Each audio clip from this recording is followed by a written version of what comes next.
Last lecture के अंदर हम लोगों ने जो है वो link structure based stack implementation को देखा था और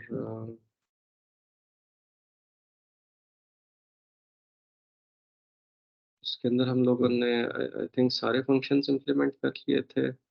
एक मैंने आपको लेस देन ऑपरेटर का होमवर्क कहा था कि आप ऐसे होमवर्क कर लें, तो ये सबने कर लिया less than operator? Yes sir. Yes sir. ठीक है, बट इसमें किसी को कोई प्रॉब्लम आया हो?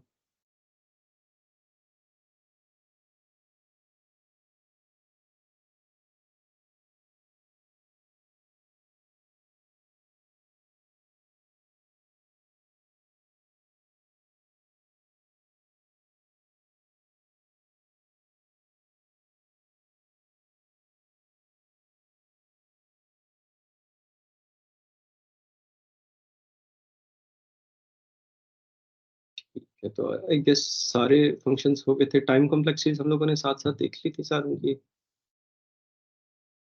Yes sir.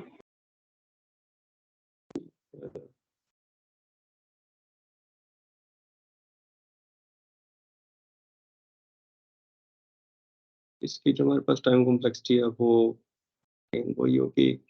वर्स्ट केस में ऑर्डर n होगी और बेस्ट केस में ओमेगा 1 होगी। ऑर्डर इक्वल टू को हम लोगों ने एक मेथड से किया था कि टेम्परेरी स्टैक लेके जो सोर्स स्टैक है उससे सारी वैल्यूज हम लोगों ने टेम्परेरी स्टैक में पुश की थी और फिर टेम्परेरी स्टैक से हम लोगों ने जो डेस्टिनेशन स्टैक है, जो करंट स्टैक है, उसके अंदर हम लोगों ने पुश की थी। Okay, I think this is it more or less.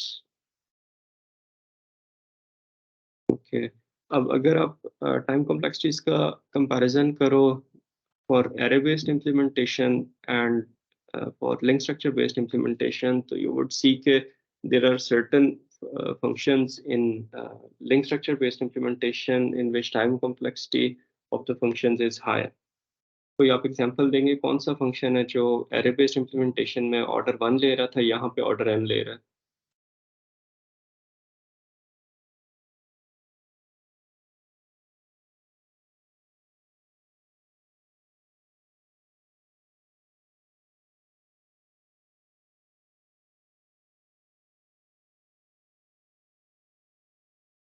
Sir question repeat करें। कौन सा ऐसा फंक्शन है जिसकी एरे बेस्ड इम्प्लीमेंटेशन में उसकी टाइम कॉम्प्लेक्सिटी जो है वो ऑर्डर 1 थी और लिंक स्ट्रक्चर बेस्ड इम्प्लीमेंटेशन में उसकी टाइम कॉम्प्लेक्सिटी ऑर्डर n है?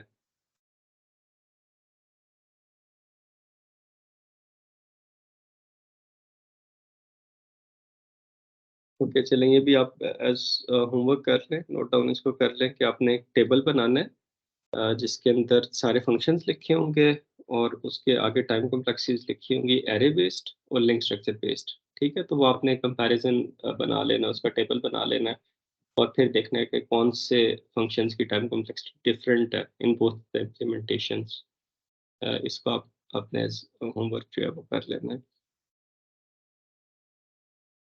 अब लास्ट जो हमारे पास लिंक स्ट्रक्चर बेस्ड अप्रोच के अंदर एक चीज़ रह गई थी, वो ये कि हमने इसे इम्प्लीमेंट किया था इंटीजर डाटा टाइप के लिए, राइट? तो इसको हम लोगों ने यूज़ भी, क्लाइंट को भी इंटीजर डाटा टाइप के लिए हम लोगों ने इसको यूज़ किया था।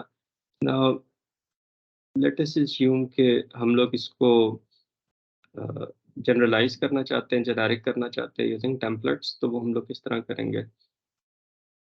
सो I will ask the questions one by one और जिसका मैं नाम लूँ वो फिर बता दे।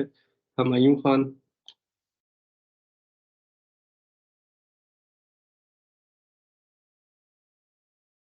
Firaz Ali, yes sir. जी बेटे, इसको हम लोगों ने जेनेरिक करना है तो क्या करेंगे? Sir template type name T. कहाँ पे? यस सर, स्ट्रक्ट के ऊपर। इस स्ट्रक्चर पहले भी करेंगे, पहले तो हम लोग क्लास पे करते थे, स्टैक की क्लास ना, ये तो यहाँ पे भी जरूरत पड़ेगी। सर और क्लास के ऊपर भी। ठीक है, और फिर यहाँ पे स्ट्रक्चर में क्या चेंज करेंगे? एक्चुअली हम लोगों ने ये देखना होता है कि जहाँ डाटा स्टोर कहाँ पे हो रहा है ना, उस टाइप को हम लोगों ने जेनेरिक करना होता है। तो अगर हम लोग ठीक है। देखें तो हमारे पास अल्टीमेटली जाके नोड के अंदर डाटा स्टोर होगा, राइट? तो इसको भी हमें जेनेरिक करना पड़ेगा। ऑल्दो हम लोग जो हमारे पास नोड स्ट्रक्चर है, इसका डायरेक्ट हम लोग ऑब्जेक्ट नहीं ले रहे मेन के अंदर या क्लाइंट कोड के अंदर, लेकिन वहाँ से हम लोग स्टैक का ऑब्जेक्ट ले रहे हैं और स्टैक जो है वो फिर नोड का जो है वो ऑब्जेक्ट ले रहा है, ठीक है? Mainly as a private member variable. तो वहाँ से हमारा क्लाइंट कोड पास करेगा क्लास को, जो टाइप है, और क्लास फिर पास करेगी स्ट्रक्चर को, नोड को, ठीक है? तो इस वजह से हमें इसे भी जेनेरिक करना पड़ेगा। जी शिराज, इसके अंदर और क्या चेंज करेंगे? सर एंड एंड की जगह पर स्ट्रक्ट जो है ना, यहाँ पर टी आएगा सर एंड की जगह पर। भी आ जाएगा। और नोड को कुछ करेंगे? सर करेंगे सर। क्या?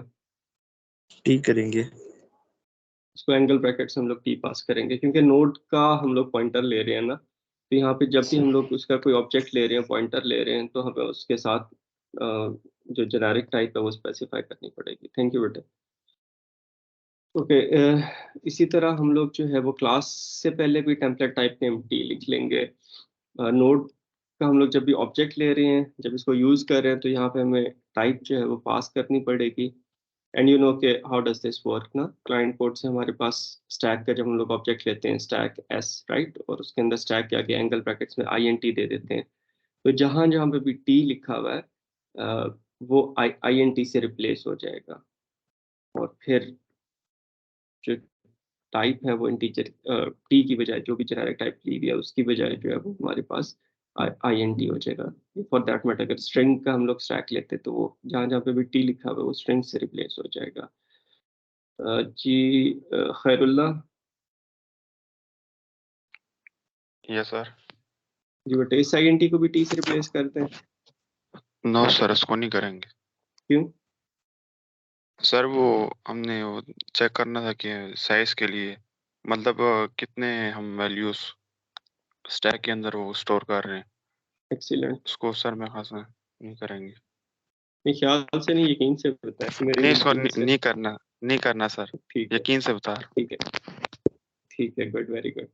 तो इसके अंदर जो है वो इस वजह से नहीं करेंगे क्योंकि चाहे स्ट्रिंग का स्टैक हो, चाहे पर्सन्स का हो, बुक्स का हो, जिस भी चीज़ का हमारे पास स्टैक हो, फ्लोटिंग पॉइंट हो, तो यहाँ पे जो स्टैक का साइज है वो तो नंबर में ही रहेगा ना। तो इट वुड नॉट, जैसा खैरुल्लाह कह रहे हैं कि हम लोग इसको जो है वो चेंज नहीं करेंगे, इट वुड रिमेन नंबर। तो जो चीज़ नॉन जेनेरिक है उसको हम लोग जेनेरिक नहीं करेंगे। ओके, फिर यहाँ पे हमारे पास इसको हम लोगों ने देखा था, फ्रंट फंक्शन की वजह से हमारे पास कोई मसला आ रहा था, फिर हम लोग इसकी बॉडी को उठा के क्लास के अंदर ही ले गए थे, और वहाँ से हमारे पास प्रॉब्लम जो है वो सॉल्व हो गया था। यहाँ पे हम लोग स्टैक के साथ जो है वो टी ऐड कर देंगे, और नोड के साथ हम लोग टी ऐड कर देंगे, और that's it, this should be it, right? तो ये हमारे पास जो है वो इसके अंदर बस ये चेंज आएगी, जहाँ पे बेसिकली नोड या स्टैक टाइप की हम लोग ऑब्जेक्ट यूज़ कर रहे हैं, तो एंगल ब्रैकेट्स में हम लोग देंगे कि ये किस टाइप के लिए हम लोग स्टैक यूज़ कर रहे हैं। फिर इस तरह हमारे पास जो एक कंस्ट्रक्टर है उसमें कोई चेंज नहीं आएगा। कॉपी कंस्ट्रक्टर के अंदर हम लोग जो रिसीव कर रहे हैं स्टैक, उसके साथ हम लोग डी अटैच कर देंगे। इसी तरह असाइनमेंट ऑपरेटर के अंदर हम लोग डी अटैच कर देंगे, नोड के साथ हम लोग टी अटैच कर देंगे, स्टैक के साथ टी अटैच कर देंगे, and that's it. Operator less than के अंदर हम लोग टी अटैच कर देंगे। बेसिकली आपने देखना है जहाँ जहाँ पे भी स्टैक आ रहा है, नोड आ रहा है, वहाँ पे हम लोग टी कर देंगे, और जहाँ पे हम लोगों ने इंटीजर डाटा टाइप ली हुई है, वो वो डाटा जो स्टैक में जाके स्टोर होगा उसको हम लोग टी कर देंगे, ठीक है? जब ऑब्जेक्ट के साथ हम लोग एसोसिएट करते हैं तो एंगल ब्रैकेट्स में टी लिखते हैं, और जब हम लोग सिंपल डाटा टाइप है, जिस तरह पुश है, इसके अंदर इंटीजर टाइप की वैल्यूज पैरामीटर ले रहे हैं, तो इस इंटीजर को हम लोग टी कर देंगे। नोड के साथ हमारे पास आ जाएगा, यहाँ पे भी नोड के साथ आ जाएगा, यहाँ पर टू डू नोट हम लोग हटा सकते हैं क्योंकि हम लोगों ने डिस्ट्रक्टर के अंदर मेक एम्प्टी को कॉल कर लिया था। मेक एम्प्टी के अंदर हम लोगों ने जो है वो सारे स्टैक को एम्प्टी कर दिया था और पॉप के अंदर हम लोग जो है वो डिलीट कर रहे थे नोट को। तो इन तीनों फंक्शंस के अंदर हम लोगों ने जो मेमोरी फ्री करा दी थी। तो बेसिकली मेमोरी हमारी सिर्फ पॉप में फ्री हो रही है, वहाँ से हम लोग मेक एम्प्टी से पॉप को ही कॉल कर रहे थे और डिस्ट्रक्टर से मेक एम्प्टी को कॉल कर रहे थे। तो तीनों जगहों पे डायरेक्टली या इनडायरेक्टली हमारे पास मेमोरी फ्री हो गई है। तो we can remove this to do note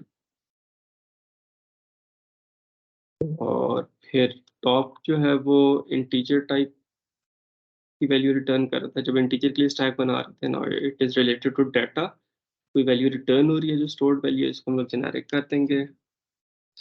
once again आप लोगों ने कोई सी आउट यूज नहीं करना अपनी स्टैक की क्लास के अंदर।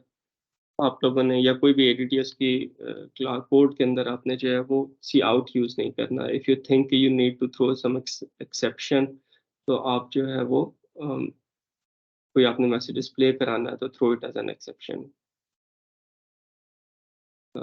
पॉप के अंदर नोट के साथ हमारे पास टी आ जाएगा, दैट्स इट। एम्प्टी के अंदर इट वुड नॉट चेंज, इसकी रिटर्न टाइम बुलियन है, बुलियन रहेगी। फुल के अंदर हमारे पास नोट के साथ जो है वो टी आ जाएगा। एक empty would remain the same, size would remain the same. ठीक है, और इसके क्लाइंट कोड के अंदर हम लोग देख लेते हैं। यहाँ पे हम लोग इंटीजर टाइप का स्टैक ले रहे हैं और यहाँ पे स्ट्रिंग टाइप का स्टैक ले रहे हैं।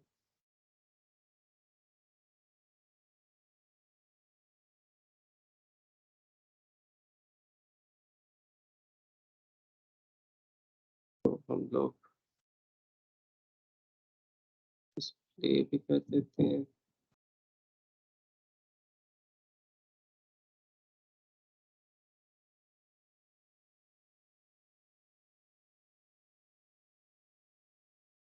टेम्पलेट्स के अंदर एक चीज़ का इसके अंदर आप कह लें कि एक ड्रॉबैक है, क्योंकि ये कंपाइल टाइम के ऊपर हमारे पास ये चीज़ हो रही होती है। और अगर कोई किसी फंक्शन को आपने जेनेरिक किया है और वो इन्वोक नहीं होता, कॉल नहीं होता, अ, तो हमारे पास उसका कोड जनरेट नहीं होगा। तो हो सकता है उसके अंदर कोई एरर हो और वो क्योंकि फंक्शन कंपाइल नहीं हो रहा, तो वो एरर आपको कंपाइल टाइम पे मिलेगा नहीं, क्योंकि उसके अगेंस्ट कोड ही जनरेट नहीं होगा।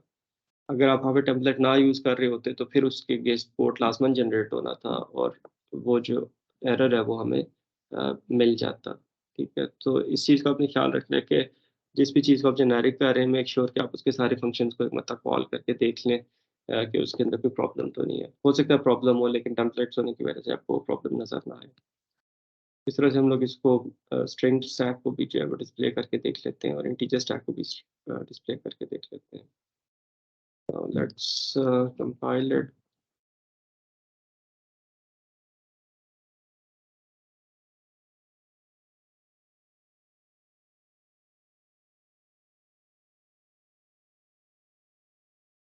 तो जिस तरह हमारे पास एक्सपेक्टेड रिजल्ट था, उसी तरह हमारे पास जो है जिसका एक्सपेक्टेड था उसी तरह हमारे पास जो है वो आउटपुट हमें यहाँ पे मिल रही है। तो अपेरेंटली हमारा कोड जो है वो ठीक है इसके अंदर।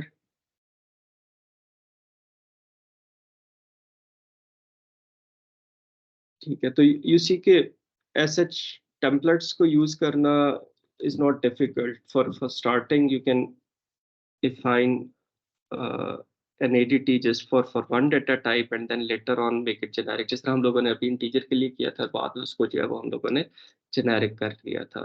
ठीक है, तो you can do that.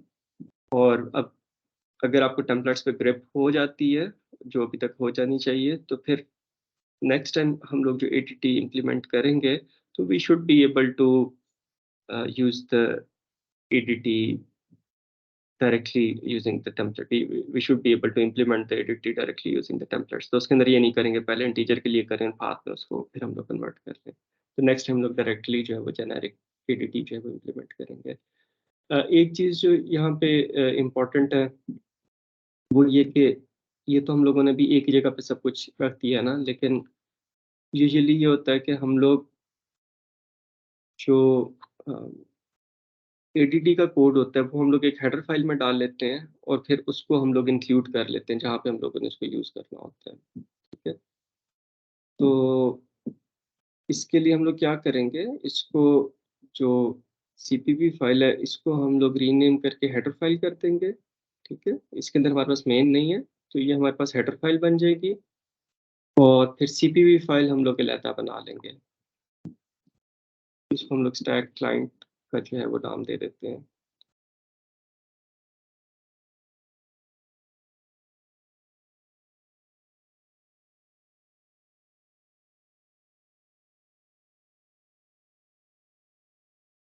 Let's see, हमारे पास ऑलरेडी स्टैक क्लाइंट के नाम से बनी हुई है।